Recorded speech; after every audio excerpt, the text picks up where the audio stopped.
ऐसा समय कि जब आप लगातार तैयारी कर रहे हो, इतने महीनों से तैयारी कर रहे हो। जैसे किसान फसल बोता है, बीज बोता है, बीज बोने से पहले अपने खेत को जोत कर, निराई करके, खाद डाल के तैयार करता है, फिर पानी लगा के उसमें बीज बोता है, उसकी रखवाली करता है, उससे घास कीड़े मकोड़ों को हटाता है, फिर वो फसल होती है।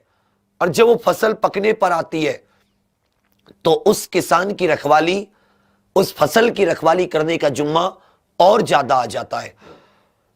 वो किसान और ज्यादा मेहनत से उस फसल की रखवाली करता है कि इतनी जो मैंने मेहनत की है, आज उस मेहनत को वसूलने का समय आ गया है। आज उस एक एक चुन चुन के जो मैंने पसीना गिराया था जमीन पर मेहनत से, उसको वसूलने का समय आ गया है। आज नहीं हारूंगा। जब तक फसल कटकर निकलकर और मैं घर में नहीं रख देता सुरक्षित, तब तक मैं रुकूंगा नहीं, थकूंगा नहीं, आराम नहीं करूंगा। तो ए जिंदा दिल साथी, इतने साल, इतने महीनों से तुम लगातार मेहनत करे जा रहे थे।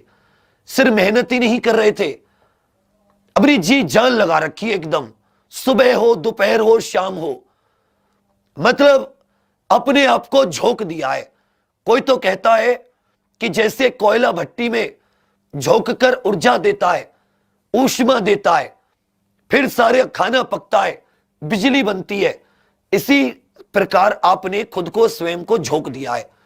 एक तो होते ना कि आहुति होती है, कुछ लोग पैसे की आहुति देते हैं, कुछ लोग बहुत बेहतरीन अध्यापकों को ढूंढते हैं, बहुत बेहतरीन सुविधा ढूंढते हैं, एसी के कमरे में बैठना मांगते हैं, लाइब्रेरी ढूंढते हैं जहां एसी हो, सब कुछ हो। लेकिन तुम गुदरी के लाल हो।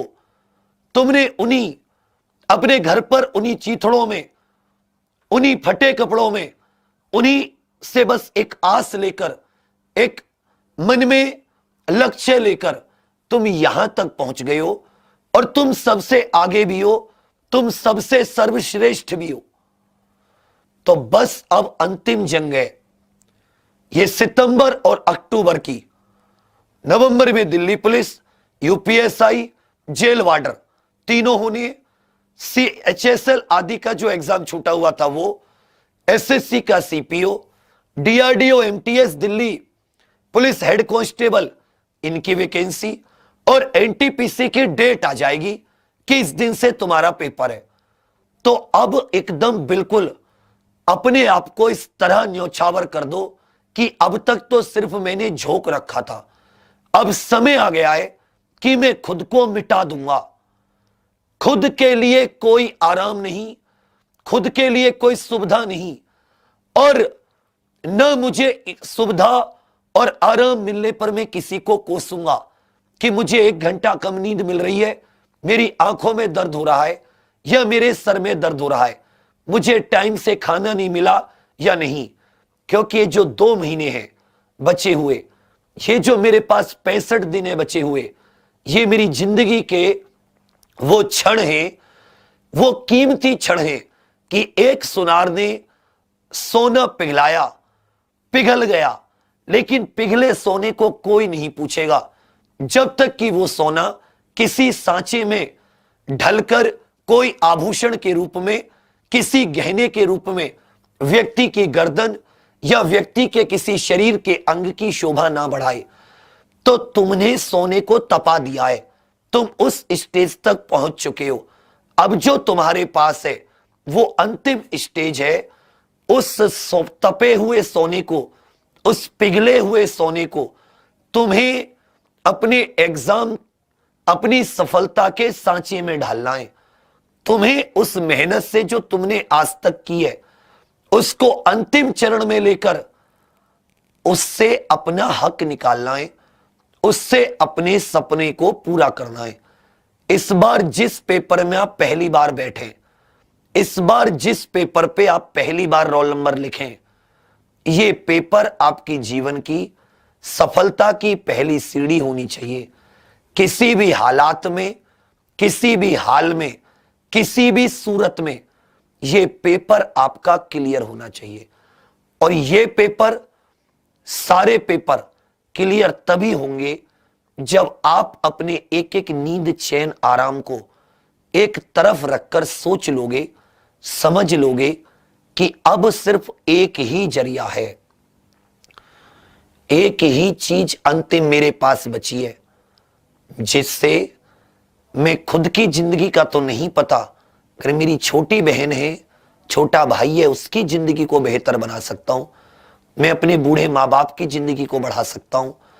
उनको मैं एक ऐसी आस दे सकता हूं, कल को कोई बीमार होता है तो मैं उसे कम से कम एक अच्छे हॉस्पिटल में इलाज करा सकता हूं।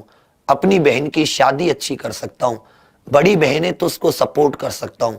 बड़ा भाई है तो उनका नाम रोशन कर सकता हूं। तुम सबके पास हजारों कारण हैं मेहनत करने के, डेली कारण है मेहनत करने का। सबसे बड़ा कारण बूढ़े माता पिता जो तुम पे आस लगाए बैठे हैं, उनकी आंखों में वो चमक, वो सुकून लाने का सबसे बड़ा कारण तुम्हारे पास मौजूद है। हमारी मां सुबह उठकर रात तक कभी तुमसे ये शिकायत नहीं करती आज मैं 1 घंटे कम सोई, या मैं तेरे लिए 4 बजे उठी, मैं भैंसों का काम किया, खेत का काम की। तुम्हारे पिता कभी नहीं कहते कि तुमने कभी नहीं देखे होंगे, कभी देखना मौका लगे, चाहे उनके किसी के सरकारी नौकरी हो या किसी के किसान मजदूर, तुम्हें उनकी एड़ी की फटी बिबाई नजर आएंगी, अपनी माता की लाचारी नजर आएगी, और उस लाचारी को वो खुद नहीं दूर कर सकते। उस लाचारी को वो सिर्फ तुम में देखते हैं कि काश तुम्हें दूर कर सके।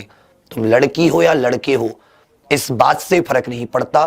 फर्क इस बात से पड़ता है कि किसी भी तरह मर मिटो, खुद को मिटा दो, लेकिन एक एक आस, एक एक सपने को, उनके को पूरा करोगे तुम आज से ही।